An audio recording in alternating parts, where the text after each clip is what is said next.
that received an Operation Christmas Child shoebox gift since 1993. So today I would love to share with you how God used a simple shoebox to impact not only my life, but also my family's life. And I hope you can see how God can use even your shoebox to impact all of those children around the world. I was born in the Middle East, the country that I was born in. About 98% of the population were not Christians. So if you want to hear about Jesus, you have two options that would work the most. Either you have to leave the country, hear about Jesus somewhere else, or someone have to come and share the gospel with you inside our own country, which is so dangerous to do because evangelism was illegal in my country. So after my parents got married and I was born and my brother was born, they decided to move to a different country in the Middle East just in a hope of finding a better future for our family. So here we are, we moved to that country, and as we started our new life there, we were so shocked to realize that this life was not what we dreamed of. Instead, we ended up being in severe poverty, that although my dad was working 2 jobs morning and night, it was still very difficult for him to even provide for us our daily food. So many nights I had to go to bed without food as a child, and if we were to have something to eat, some nights used to be raw onion and bread because that's all we could afford. You see, we were in severe poverty, but I believe that God sometimes uses these circumstances in our lives to draw us closer to Him. Because that's the time when my parents heard of a church that was helping out people in our circumstances. They went to that church and they met a pastor for the first time in their lives. This pastor was so loving to them. He just was sharing with them the gospel, and he was just surrounding their arms around them. And it was their first time ever seeing something like that. And when they asked him why he was being so loving in a country where everybody around them is not loving toward them, he told them it's because of Jesus. And when they heard about this Jesus, they wanted to give their lives to Him. So they gave their lives to Him. My parents wanted to dedicate their children, their home to Christ. But that did not change our poverty circumstances.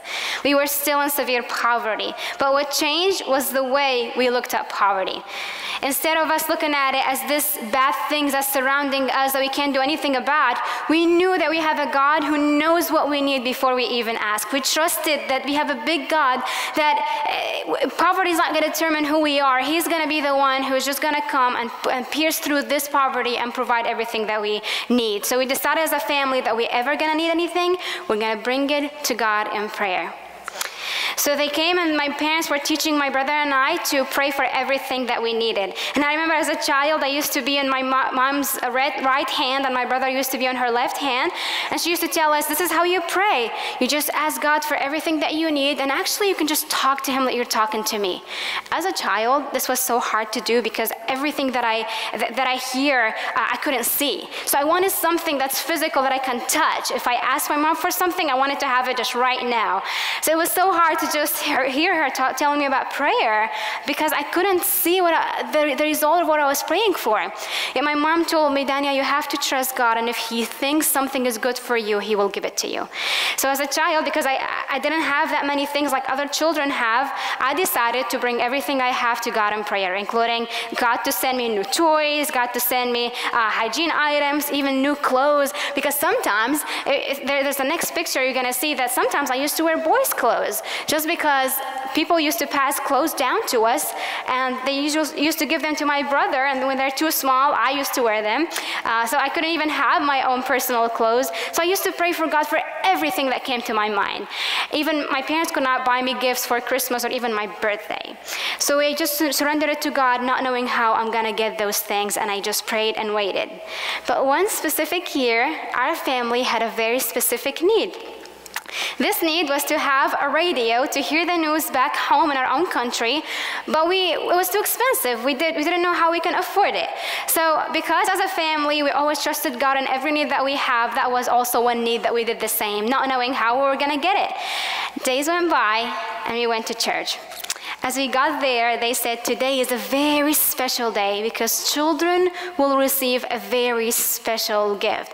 When I heard that I was going to receive a gift, I could not believe it because receiving gifts in my case was not normal. So someone would just want to give me a gift with no strings attached, just like that. That doesn't happen in the Middle East because usually someone would give you something and expect something in return. So I was waiting, I was curious, I wanted to see what's going to happen. I went with my Sunday school class, we got into the sanctuary, and then I was standing at the back with the rest of the kids, and I looked at the stage, and there were huge brown boxes piled on top of each other, and a man standing beside those boxes trying to get ready to hand those boxes to children. But first, they sang some worship songs, and they were reciting Bible verses, and I was able to hear all of those verses in my ears before I received my shoebox. And I understood that these gifts are God's gift for me. So they called name after name for children to come and receive the boxes. The first child heard his name, he came forward, and everybody's looking at him because you want to know what's going to happen to this child. So he came forward, and a man pulled a shoebox from that brown box, and he gave it to him. When I saw on the back of the line that this shoebox is sealed, is beautiful, is colored, is wrapped, I could not contain myself because that was too good to be true. So I remember how excited I felt. I could not wait for my name to be called, and here's the excitement in the room. He's calling name after name, and I'm just waiting to hear my name called. Even sometimes I wondered, what if my name is not gonna be there? And I just, all that anticipation built in. And then I heard my name in the midst of the crowd, and I felt so excited. My heart was racing so fast. I was shaking from excitement. My heart was so overjoyed. I came forward, and the man pulled a shoebox from that brown box, and he gave it to me. When I put my hands to that box, I just held it so close. I just wanted to open it right there and then. I wanted to see what's inside it. I was so excited. I was tearing through the lid because the huge tape that was around it, I couldn't open it. So I was thinking maybe if I tear the lid off, it will work. My mom comes and she said, "Dania, you have to wait until you go home and open your shoebox." And I looked at her, I said, "Mom, we live too far away." And she said, "That's okay." And it wasn't okay with me because it's so hard to wait. So on the way home, I remember my mom saying, "Don't open the shoebox." But she didn't say, "Don't feel the shoebox." There's a difference. So on the way home, I used to put my hands underneath the lid, trying to feel what's inside it, and hope that will calm my curiosity down.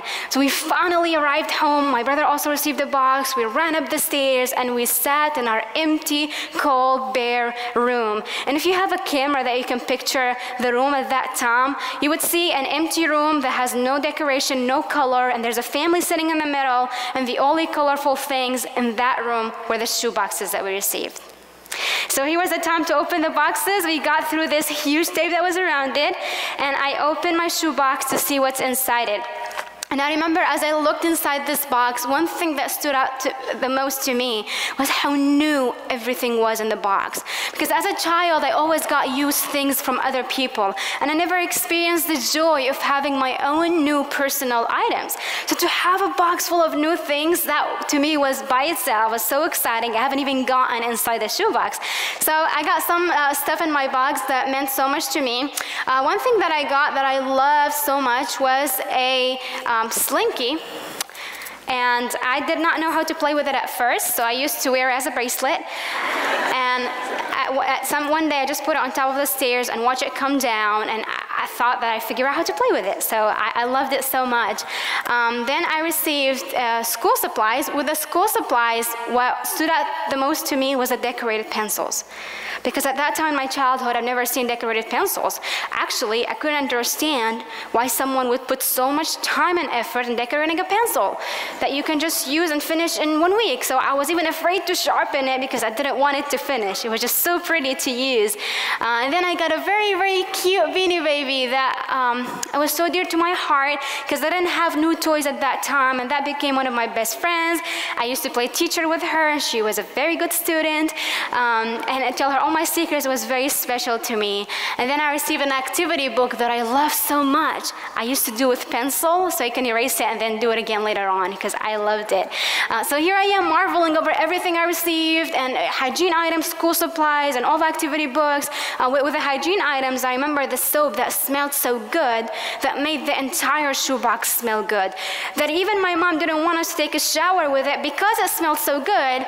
So she said, maybe we can put it among our clothes so they can smell us, and then later on we can use it as a soap. So it was just very, very special to us.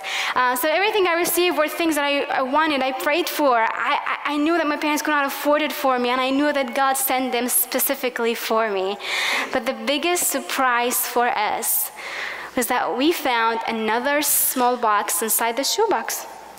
We picked this box out and we're trying to figure out what's inside it. My parents were more curious than we were, so my dad decided that he was gonna open that box.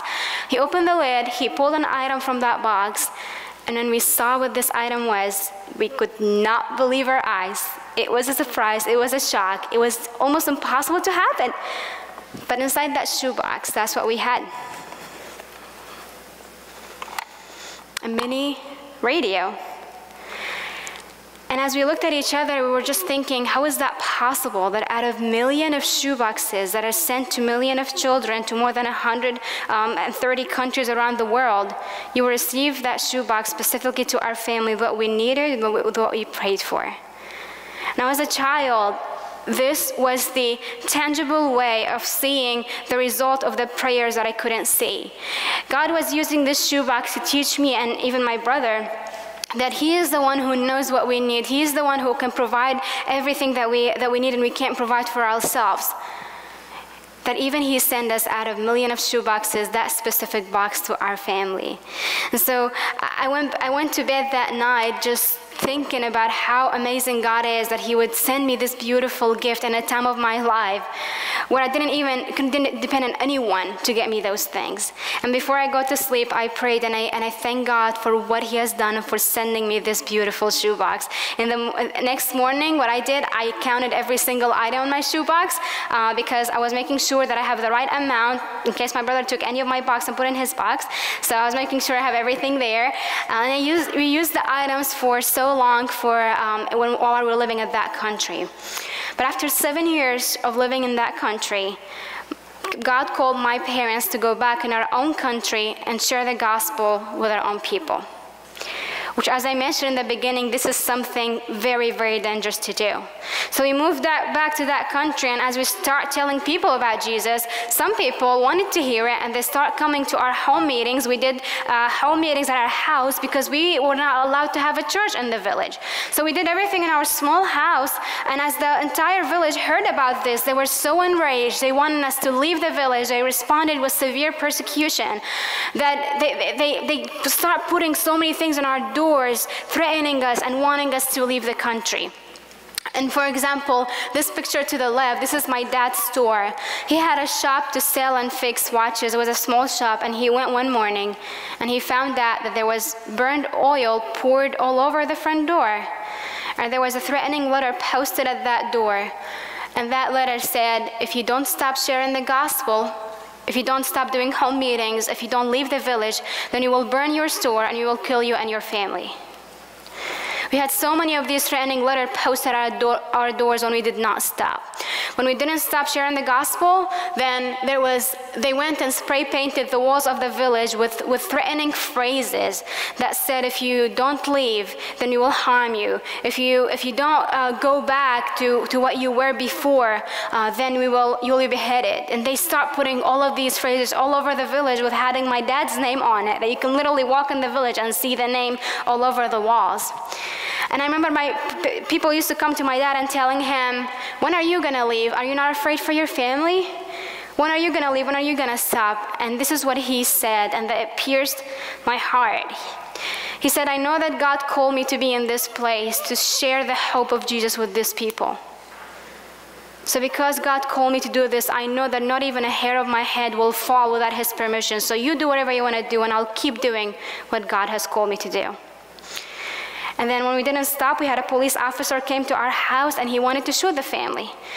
And he stood in front of my dad with a gun in his hand, and he wanted to shoot him for doing what he was doing, for sharing the gospel. And my dad told him, well, maybe let me share with you why I'm doing this before you do it, and then you can decide. I was in the room, and I thought my dad was crazy. So they sat down for about 3 hours. They spoke about the gospel. He shared with him the hope of Jesus. And after that, he gave his life to Christ. That he came with a gun, left the Bible. It was the best thing ever. See, in school, I was severely bullied for being a Christian. Everyone in the classroom was looking at me because I was the odd person in that classroom. The teacher used to tell all the students not to hang out and even come to my house. And I was the only one in that class, even actually in that village. So I always had this feeling of rejection in my heart that I don't belong there. But one thing that brought me so much comfort was going back home and open the bag that had the shoebox items, look at them, and remember the special moment I received my shoebox, and know that even though those students and the teachers and the people in the village think I'm not special, I know that God thinks that I'm special enough. That He not only sent me this small shoebox that made an impact in my life, but actually He sent me the greatest gift of all, Jesus Christ. And He's the reason why I'm being persecuted, and I believe He's worth it because I have something that these people don't have. And to me, that was the biggest comfort and biggest peace at that toughest part of the world. And then I gave my life to Christ, and I wanted to follow Him because I saw that even if though I don't have anyone that I can rely on, even though I have nothing, I have one most important thing with me, which is the God of the universe and Jesus Christ. So after being in that country for 9 years, sharing the gospel with people, our country also was in war, so it was so difficult to live in that country. We had terrorism, we had car bombs, we had kidnapping. We couldn't even guarantee that next day we're going to live. So we prayed and we asked God, what's the next step, Lord? We don't know what to do. And we knew that it was time for us to leave the village, but we didn't know where and how we're even going to make it to another country. So we just trusted God, we prayed, and we moved to another country in the Middle East as refugees. When you move as refugees, you have no idea where you're going. You're just moving and hoping that a country will take you in. And sometimes it takes 2 to 5 years until you find out where you're going and you find out a new home. But as you move to that country, by God's grace, only after 14 months, United States was the country that took us in and accepted us here. And I remember coming with my family who are in this country, so excited that I'm in this country, that I'm free to worship, free to do things that I wasn't able to do in my country. So the first thing I wanted to do when I came here was to visit a church, because I wasn't allowed to have one. So I came here and I realized that actually you don't even have one church. You actually have in between a church, another church in the middle. And I was just seeing churches everywhere, and crosses everywhere. And I was just so overwhelming that, oh my goodness, like you have all of these things, and I couldn't even have these things there. So I was super excited. I wanted to find a church. I wanted to go worship. You know, worshiping like this today, when I was a child, my heart desire was to come and worship like this. Believe me, like the only way I was able to do it was behind my computer screen, looking at people worshiping. And I was like, God, please, I want to do this one day. I don't have the freedom to do it here. I want to do it one day. And I kept praying and praying and praying. And I was longing for this worship.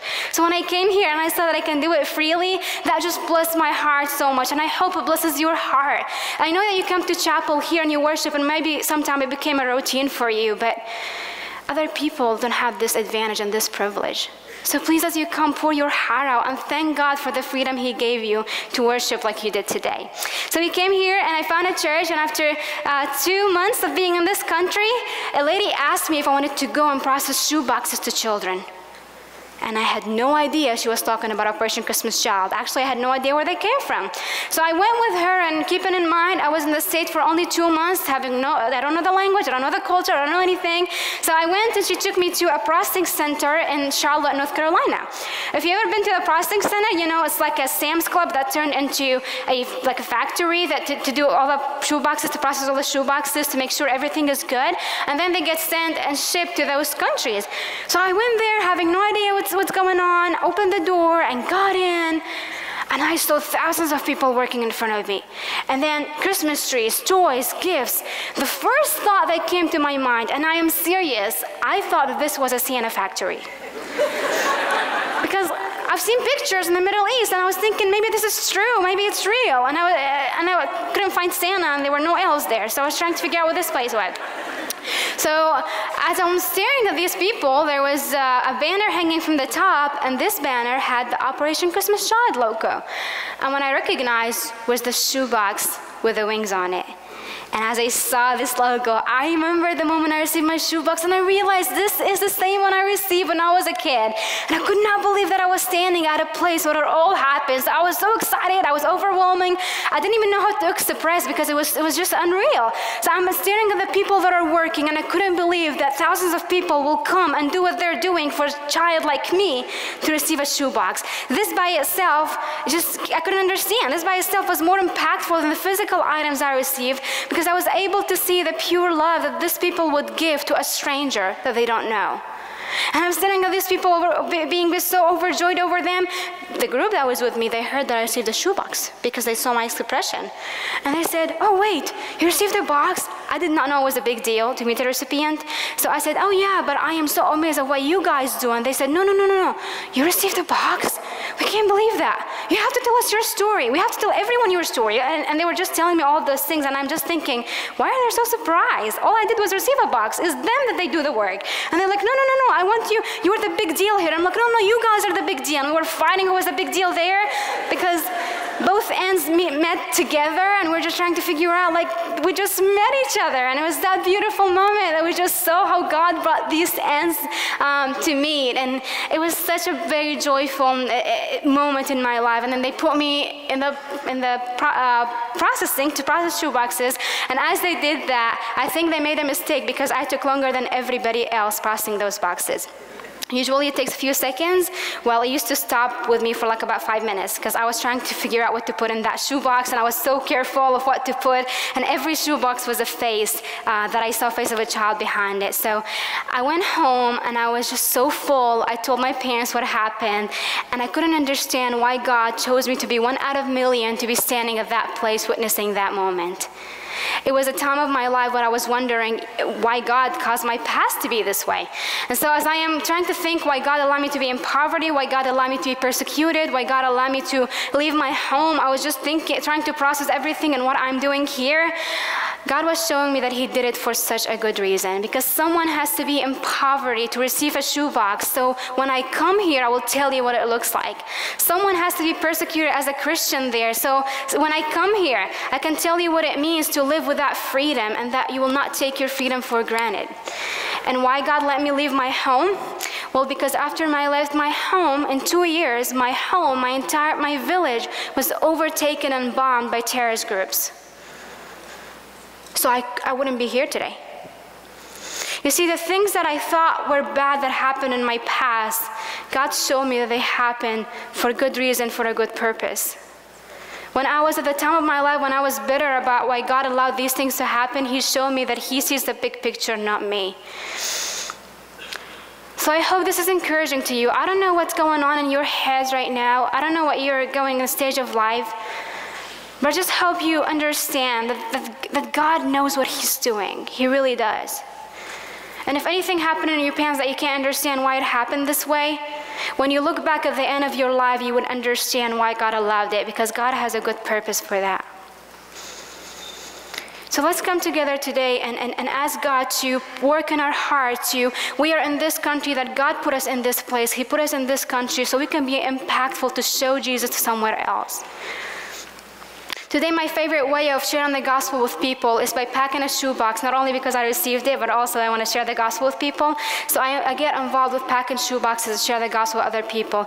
I just want to thank you for all that you do for this ministry. And if you don't take anything from today, I just hope that you take that God is a God of details, and God can use you to answer someone else's prayer.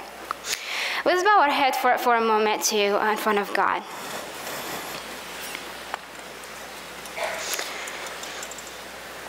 See, come before Him and just take a moment to just thank the God of the universe. He's the God of details. He's the God who just left His throne to come down for you and me. See, we don't deserve this. We don't deserve what He has done for us, yet because of His love, He just poured it for us. He chose to come down and to give us everything with Him. If you leave today, I just hope you understand that if you have nothing, know that you have someone who's ruling you in, which is Jesus Christ. And if you don't know Him, I just pray I just pray that you would take a chance to just come to know him. Just ask him, Lord, I want to know you. I want you to work in my heart, because he is worth it. Jesus is worth it. In the midst of persecution, in the midst of poverty, one thing I understood, that Jesus is worth it, because he's the sweetest thing you can ever have in your life. Dear God, we just thank you for today. We thank you that you are an amazing God in our lives, Lord. God, we thank you that you are the one who, no matter how unfaithful we are, you're always there for us, God. I just pray that you would pour, just pour your Spirit out, Lord, for people to hear you, Lord, for people to be touched by you. God, I just pray that these people here to be blessed, Jesus. To be blessed, Lord, to see how good and how faithful you are in their lives. God, I thank you for the opportunity for you to let me be standing here and share your story and your faithfulness. God, I pray that as they leave today, your grace would be with them and you will guide their every step. I pray in Jesus' name, amen.